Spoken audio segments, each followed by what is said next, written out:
अमावस्या की भूतिया कहानी। यह कहानी एक छोटे से गांव की है जहां पर अमावस्या की रात को अजीब घटनाएं घटने लगी थीं। इस गांव में एक पुराने हवेली की कहानी मशहूर थी जिसे लोग भूतिया हवेली कहते थे। कहा जाता था कि वहां रात को कुछ अजीब आवाजें आती थीं और कई बार लोग हवेली के आसपास से गुजरते समय अचानक गायब हो जाते थे। गांव के बीचों बीच यह हवेली खड़ी थी जो लंबे समय से सुनसान और वीरान पड़ी थी।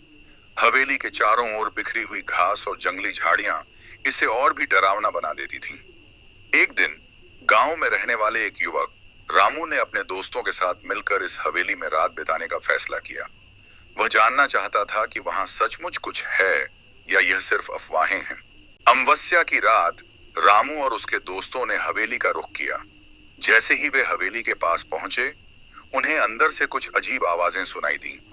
हवेली के दरवाजे का पेंट उखड़ चुका था और दरवाजा धीरे धीरे खुला हुआ था। उनका दिल डर से धड़कने लगा, लेकिन वे आगे बढ़ने का साहस जुटाते हुए अंदर घुस गए। अंदर कदम रखते ही हवेली की हवा ठंडी और भारी हो गई। कमरे की दीवारों पर पुराने धब्बे और गंदगी के निशान थे। एक अजीब सी चुप्प ने चारों ओर सन्नाटा बना दिया। लेकिन तभी एक खौफनाक आवाज सुनाई दी, मुझे छोड़ दो, मुझे यहां से जाने दो। सभी दोस्त डर के मारे कांपने लगे। रामू ने अपने दोस्तों से कहा, यह सिर्फ हवेली की पुरानी आवाजें हैं, कोई और नहीं। तभी कमरे के एक कोने में एक धुंधली सी आकृति नजर आई। आकृति धीरे धीरे उनके पास बढ़ने लगी। यह आकृति एक औरत की थी जिसका चेहरा तमतमाया हुआ था और उसकी आंखें लाल हो गई थीं।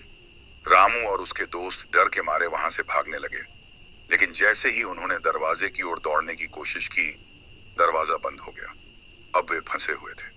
अचानक उस औरत ने अपनी खौफनाक आवाज में कहा, तुम मुझे कैसे भूल गए? तुम लोगों ने मेरी जान ली थी, अब तुम्हें भी मेरी तरह यही दर्द झेलना पड़ेगा।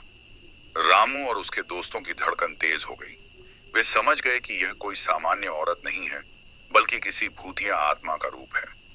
रामू ने एक बार फिर अपने दोस्तों से कहा, हमें यहां से भागना होगा, वरना यह हमें खत्म कर देगी। लेकिन दोस्तों के पास अब कोई रास्ता नहीं था। उन्होंने डर के मारे अपने हाथ जोड़कर उस औरत से माफी मांगने की कोशिश की। औरत ने फिर कहा, तुमने मुझे जिंदा रहते हुए मार दिया था, अब तुम सबको मेरी तरह जीते जी मरना पड़ेगा। इतना कहकर वह औरत उन सभी के चारों ओर घेरने लगी। अचानक रामू के मन में एक ख्याल आया। उसने सोचा, अगर यह आत्मा किसी कारणवश यहाँ फंसी हुई है तो इसे शांत करने का कोई तरीका होगा। उसने अपनी जेब से एक पुरानी किताब निकाली जिसे वह अपनी दादी से मिला था। वह किताब आत्मा को शांत करने के उपायों से भरी हुई थी।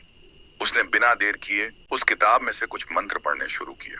जैसे ही उसने मंत्र पढ़ना शुरू किया, औरत की खौफनाक शक्ल फीकी पड़ने लगी और धीरे धीरे वह धुंध में बदल गई।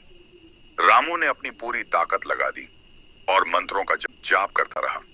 आखिरकार वह औरत पूरी तरह से गायब हो गई और हवेली में शांति छा गई। रामू और उसके दोस्तों ने राहत की सांस ली और किसी तरह हवेली से बाहर निकले। जब वे बाहर आए तो उन्होंने देखा कि गांव के लोग उन्हें घबराए हुए देख रहे थे। उन्होंने पूरी घटना गांव वालों को बताई, लेकिन किसी ने उनकी बातों पर विश्वास नहीं किया। अब यह कहानी गांव में एक चेतावनी बन गई। अमावस्या की रात को लोग हवेली के पास जाने से डरने लगे। वे जानते थे कि वहां कुछ तो है जो अमावस्या की रात को जाग उठता है। उस रात के बाद कोई भी उस हवेली के पास जाने की हिम्मत नहीं करता था।